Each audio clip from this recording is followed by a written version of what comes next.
everyone, how's it going? Welcome back to the channel. So we just wrapped up the Digimon Release Webcam Half Case Tournament that was hosted by Pro Play Games.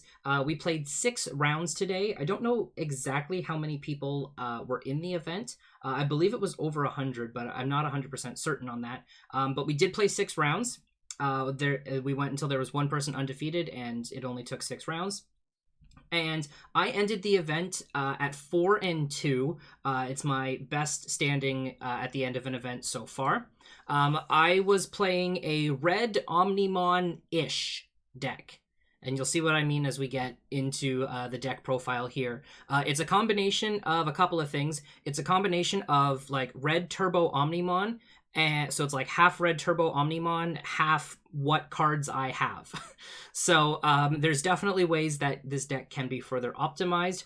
And I know that, but I'm obviously limited in the cards that I have been able to find and the cards that I currently have in my possession. So that's why it's called Red Omnimon-ish. So let's get into the profile. All right, so we're going to start out with the babies. So we run 5. We've got 4 Koromon, and then we have the extra Yokomon.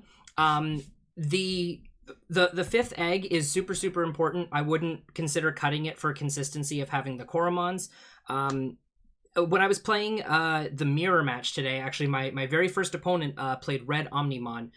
So in the mirror, the 5th egg is super important because we spent a lot of time kind of just like going back and forth. Like I would Omni his, like something on his side, and then he would, Omni my Omni, or I would Gaia Force something, and then, he would Gaia Force something, and we were just going back and forth a lot. So there was a few turns where I just couldn't hatch anything because I had already hatched my 5th egg. So definitely super important. Would not cut the Yokomon just for the consistency of the 4 Koromon. So those are the babies. So let's get into the rookies. So it's a 14 rookie deck. So we start out with 4 Monodramon, and then we also follow that up with 4 Biomon. Basically, this is the exact same card. It is a level 3 that costs 2 to put out. And there's no inheritable, there's no other effect on it. Basically, running 4 Biomon and 4 Monodramon just lets us basically have 8 of the same card in the deck. Also, it's very nice that if your opponent puts you to 1 and you don't really have anything else, you can just throw down an extra rookie on the board and then put them at 1 as well. So those are 8 of our rookies, and then it would not be a red deck, of course, without 4 Agumon. Agumon is just super strong, one of my favorite red rookies, and just overall like a very good card. The free evolution obviously is super good. If you have to hard cast it, there was a couple times where my opponent, if my opponent went first and they put me to 2, if I needed to, casting this for 3 instead of casting a Monodramon or a Biomon for 2, Agumon was the option I would go with to put my opponent to 1. So yeah, and just the flat plus 1000 power to anything that's on top of this is just super consistent and super reliable. And then the final rookie that we run is we run 2 copies of Guilmon. It's basically just 2 more copies of Agumon late game. If your opponent has 5 or more cards in their trash, it's a 1k power boost to whatever's on top of it. So yeah, basically just 2 extra copies of Agumon for the late game. So that's the rookies. All right, so let's get into the champions. So we run 12 champions. The first one is Cordramon. Not really much to say about it. It's a blocker. Blocking is super important. I played Rookie Rush against Rookie Rush twice today in 6 rounds. So having Cordramons out is, or having access to Cordramons rather, is great to be able to slow down your opponent. Unfortunately, in one of the games, Cordramon was in security. 2 of my 5 security cards were Cordramon, so I didn't exactly have the best access to them. But it's super needed. Cordramon, just a fantastic blocker for red. The next one we have is Greymon. So we run 4 copies of Greymon. Being able to give whatever's on top of it security attack +1 is very strong. Especially if you can get an Omnimon on top of this, and then start swinging with Omnimon, it is very, very strong. You have the potential to clear out 4 security cards in one turn if you swing and then bounce to level 6 so that you can swing again with Omnimon. It is very, very strong. There was one game, and I'll get into this a little bit later, there was one game where I had to actually put a Volk on top of the level 5 that was on top of this, and I was able to clear out 3 security cards in one swing, which was super, super nice. But yeah, giving security +1 is just very, very good. And then the last champion that we have is Dark Tyranomon. Because, like I said, this is part Turbo Omni, being a level 4, that only Digivolves for 1 is very, very good. There was a couple times where my opening hand, I would, and if I was going first, I had like rookies in hand and a Dark Tyranomon. I just felt so much better being able to put my opponent to 1 rather than going, like Agumon draw for evolution and then Greymon put you to 2. It just limited what my opponent could do on their first turn so much more than the other champions, and it's just really, really good. The only downside is if you brick and you have to hard cast this, it's 6. So that is the only downside to it, really. But with it being 6k, it dodges things like Volk and a few other things. So yeah, just a super, super good champion to help turbo into your 5/6s and eventually your Omni. And that's it for the level 4s. All right, so we're going to get into the ultimates now. This is where things are going to start to look a little different, and this is the part of the deck where we overlap into Turbo Omni / cards I have access to. So that's why things are going to look a little bit different here. But it's pretty standard to start. We've got 4 of the Groundramons. Groundramon just having a 2 evolution cost is one of your cheaper options to get up to your level 5. It's a 6k. So if you've got this on top of an Agumon, you can just roll right over blockers, and you feel better about swinging into security. Anything 6k in there, the Agumon will just help you get over it. Super, super nice. There was a couple games where I had a Groundramon on top of a Greymon, which was on top of an Agumon, so I could swing in with 7k security +1. I think like once it died till the second check, but every other time I was lucky enough and I was able to survive both checks. Not the best play in the world, but there were just other things going on, and I just didn't really have many options, so I just took a chance and it ended up working out. But overall, just a really, really good option to help get you up to level 5 for cheap. The next ultimate that we have is Metal Greymon. So it does evolve for 3, but the inheritable, where if it gets blocked, you gain 3 memory, is very, very strong. There's oftentimes where, you'll give your opponent an option, especially if you have this on top of a Greymon, where you're going to flip 2 security cards. If you're swinging with a level 6 that has this and then Greymon underneath it, you're putting your opponent in a really, really difficult situation where you're forcing them to be like, do I give you 3 memory and lose my blocker, or do I let you check 2 cards? And if they're not confident that what they've got in security has a decent chance on the first flip being able to take out whatever level 6 is on top of this, then it's just kind of like a win-win situation. It's like, if they block it, it's fine. You clear a blocker, and then you have access to 3 memory, which, especially then if you've got the Omnimon in hand, can be very nice, because then you're giving your opponent less memory on their turn, and you're still getting the Omnimon down. So yeah, just really, really good. I didn't ever have to hard cast this for 7, at least today, so I was in a good spot there. The 3 evolution cost can sometimes not be the greatest, but early on, there was a couple times where I would throw this down, especially if I had a Phoenixmon in hand to go over top of this the following turn. It just made paying 3 to get into the Metal Greymon just feel a little bit better. And then the final champion we have should be the secret rare Metal Greymon, but it's not. We have 2 copies of Skull Greymon. Now, couple reasons why. Number 1, I do not have any of the secret rare Metal Greymons, so can't run them if you don't have them. Second thing, when I was originally throwing this deck together, I didn't have Skull Greymon in, and then I only had 8 level 5s. And I was just doing a tiny bit of just solitaring the deck. There was a few times where it was like I was bricking on level 5, or where I had like the 6s in hand, but I just wasn't drawing into the level 5s. So I tweaked the list, the original list that I had a tiny bit, and I worked in 2 Skull Greymons. There was one instance today where I was able to throw this down for 7, after my opponent just decided to hard play a Grizzlymon, because I was just getting a little aggressive, so they just hard played a Grizzlymon, and then I was able to return by just throwing this down and picking off their Grizzlymon. And then the following turn, I was just able to, I just had enough on the board and I was able to swing in for game. So I was able to get a little bit of value out of it. But in all honesty, this is something in the deck that is not like mandatory. It's very situational and it's definitely cuttable. So I would 100% cut the Skull Greymon for 2 of the secret rare Metal Tyrannomons if I had them, but again, working with what I had access to, I decided to go with 2 Skull Greymons, and I was able to get a little bit of value out of it, so it wasn't the worst idea in the world. All right, getting into our megas, this is going to look very normal. We have 4 Phoenixmon.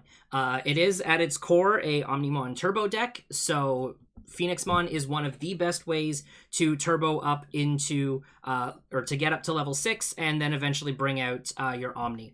With only having a 2 cost to evolve, it is a very, very reliable option. If your opponent hits this in security, they're having a rough day because they just hit a 12k.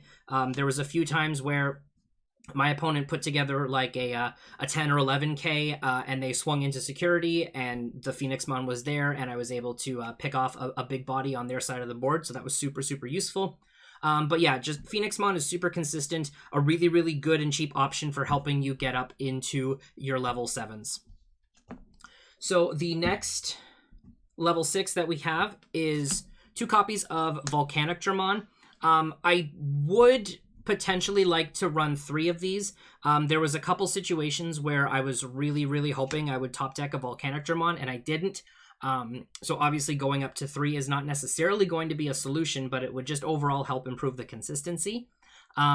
There was one time where I misplayed super hard, where I could have won the game. I still ended up winning the round. Again, I'll get into this later, but I should have played a Volcanic German, and I didn't, and it ended up costing me the game.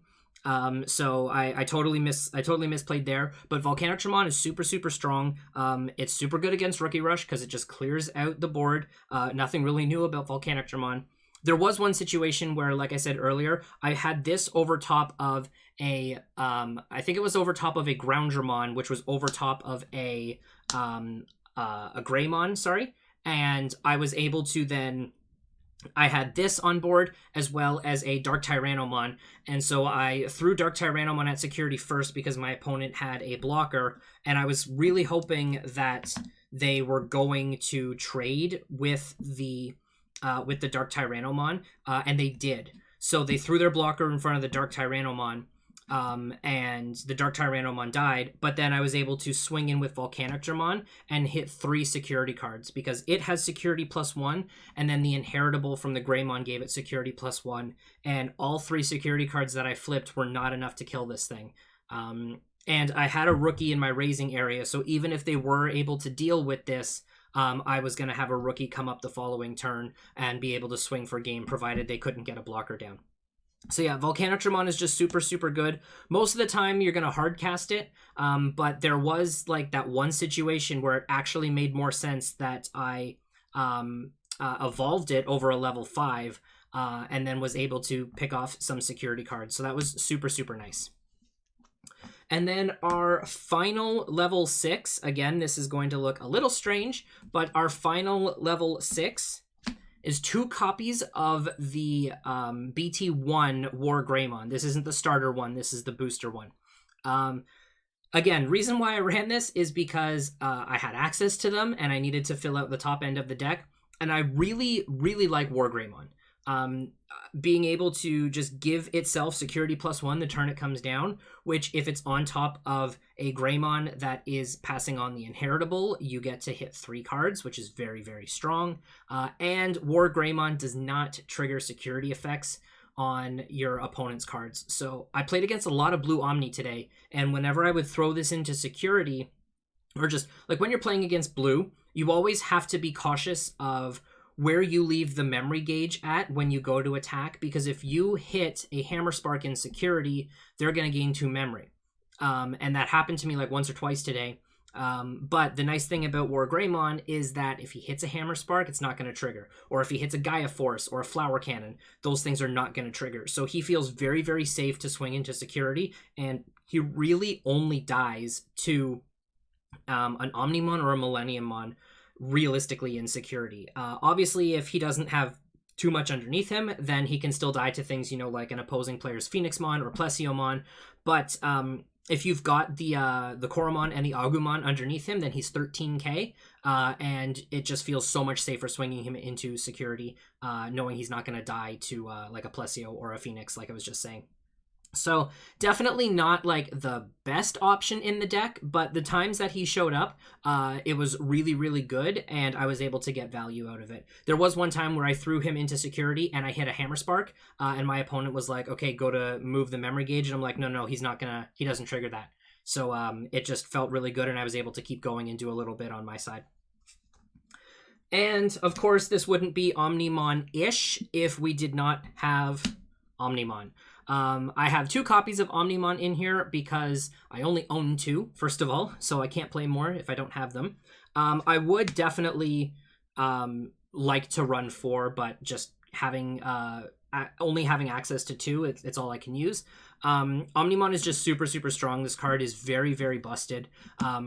There was a few times where, like when you're playing Omnimon, you're not, or I didn't at least feel as scared of my opponent's Omnimon if I had this in hand.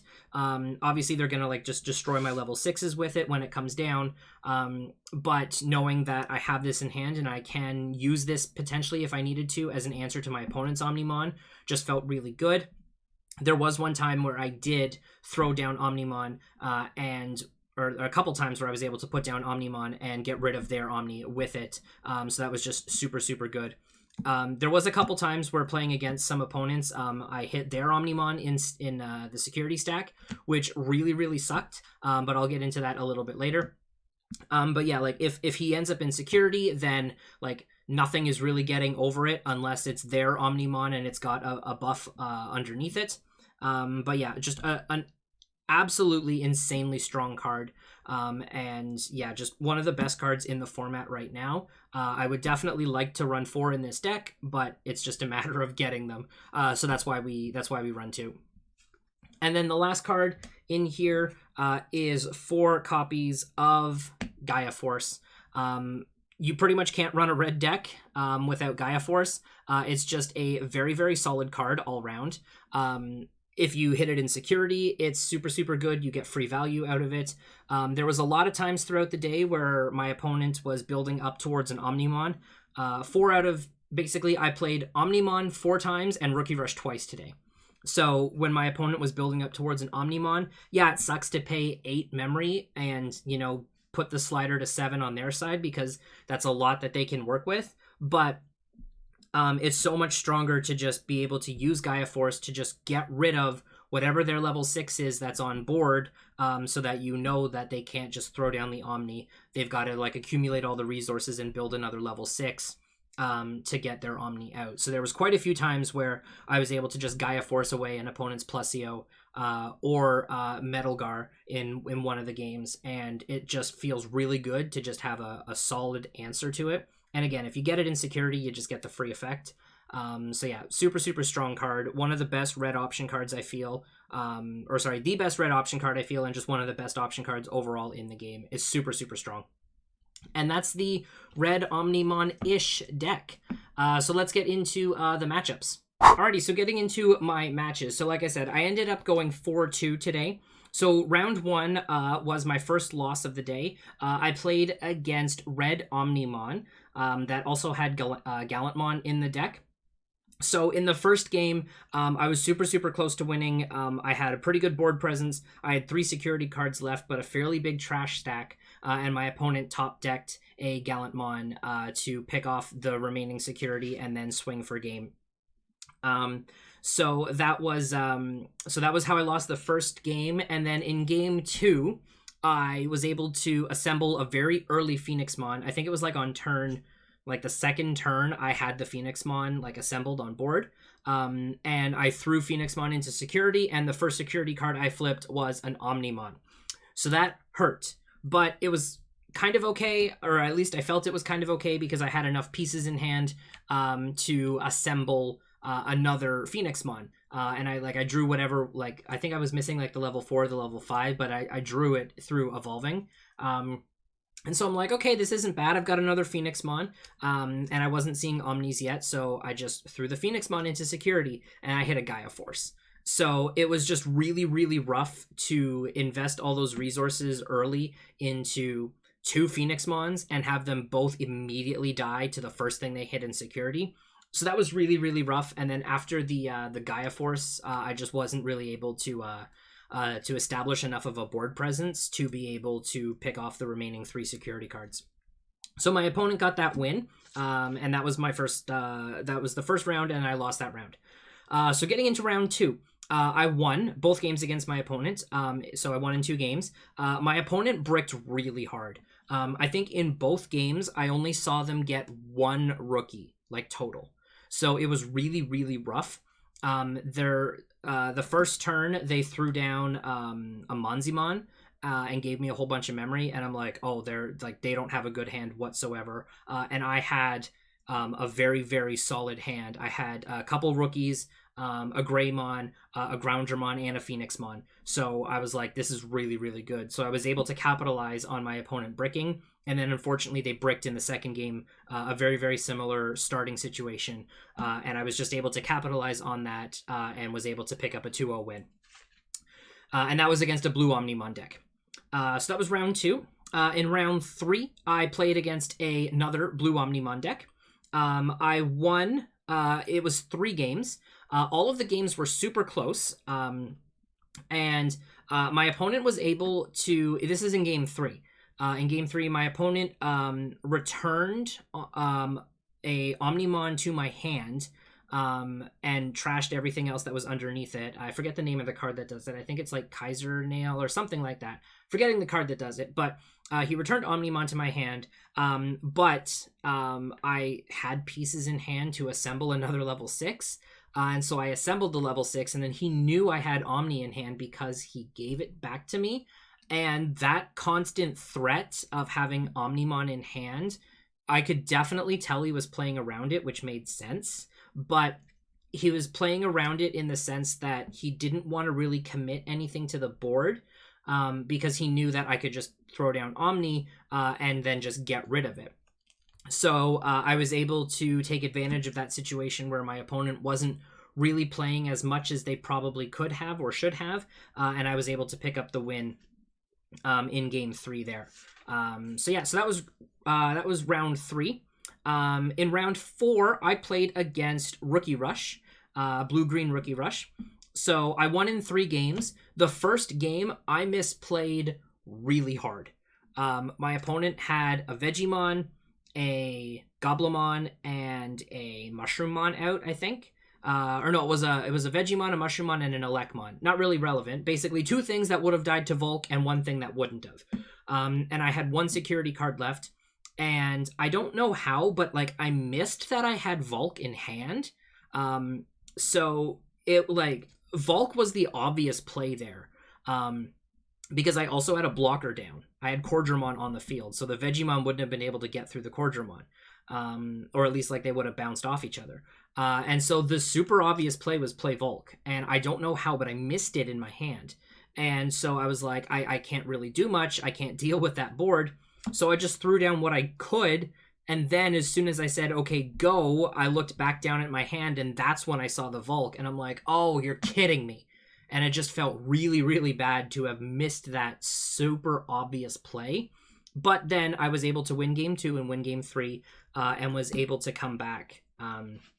I was able to deal with the rookies. I got Cordramons early. Volk didn't actually come into play in games 2 or 3, but I just had answers for everything that my opponent put down, and I was able to pick up the win.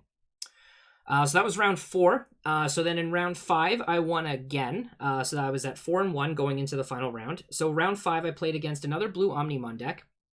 All of our games were super, super close. And this was the game, where I was able to put down a Volcanic German on top of Ground German that had Greymon underneath it. So I was able to, if it wasn't blocked, I was going to be able to take out his remaining 3 security cards. And so what I decided to do was I swung in first with the Dark Tyranomon, and I was really hoping that my opponent was going to block the Dark Tyranomon because it would have been a trade.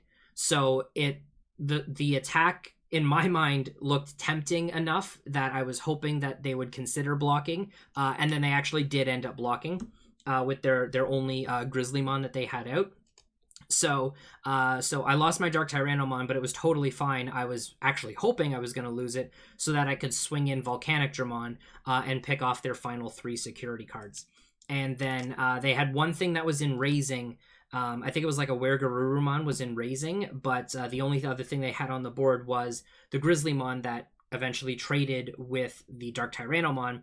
And then I had like 2 or 3 security cards left, so they were not able to get rid of my remaining cards, and they couldn't find enough blockers to block the Volcanic German and the rookie that I had in raising that was going to come up to the field next turn. So it was very, very close, but I was able to pick up the win there. It was in 3 games, but yeah, I was able to pick up the win. So I was at 4-1 going into the final round, and in the final round is where I played Rookie Rush again, and I just had an absolutely awful time. I didn't have any of the answers where I needed them. I never drew into Volcanic German. I never drew into Core German at all, either game. Game 2, 2 of my 5 security cards were Core German. So, of course, they kill whatever rookie was swinging into the stack, but you get so much more value if your Core German is on the field so that it can stop the rookies from hitting your stack.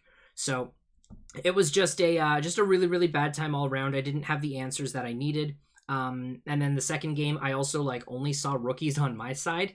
And because of that, I'm not a Rookie Rush deck, so it's not optimal to just be spamming rookies. So I tried that, but because it was the only thing I could really do, but I just was not able to outpace my opponent. And then I just eventually bricked in hand with a couple Gaia Force, a Phoenixmon, and a Ground German, and nothing there does anything because then I just give a whole bunch of memory to my opponent and they can just flood the board with rookies. So it was just a really, really bad round 6, but you have those rounds. I just didn't have answers for what my opponent did, and they were able to pick up the win. So that is my experience today from the Pro Play Games Half Case Webcam Release Tournament. I had a super, super fun time. All of my opponents were great to play against. Didn't really feel like, there was any bad situations that came up at all. The event ran super smoothly. So I thank everybody that hosted the event. I really, really had a great time. I'm definitely looking forward to the next one. If you have any suggestions for things that I can change in this deck, feel free to let me know in the comments down below. Obviously, I know of a few things that I need to adjust. Obviously, going up to 4 Omnis and, adding the the secret rare metal Greymon would definitely be really strong additions, but I'm just limited in what I have access to right now. But any other suggestions, I'm definitely welcome to down in the chat. Thank you everybody so much for watching this video. Take care, and I'll see you in the next one.